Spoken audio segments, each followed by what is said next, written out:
My name is S. Pradanya and my friend Vishali from 6th standard. Today we remember that Dr. APJ Abdul Kalam on his death anniversary. He was greatest scientist at 11th President of India. He is known as the Missile Man of India. Dr. Kalam was born 1930 in Rameshwaram, Tamil Nadu. Dr. Kalam passed away on 27th July 2015 while driving a Lakshya to students in Shillong, Meghalaya. He impressed millions of the students dream big hard work.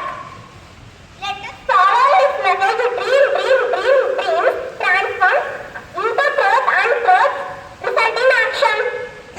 Every year 27 July we remember his life, his love for education. Thank you. Let us respect pray Abdul Kalam.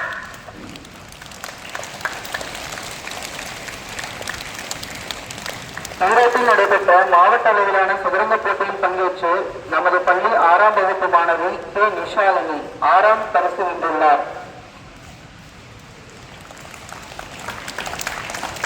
பரிசு பெற்ற மாணவிக்கு பள்ளியின் சார்பாக பாராட்டுக்கள்.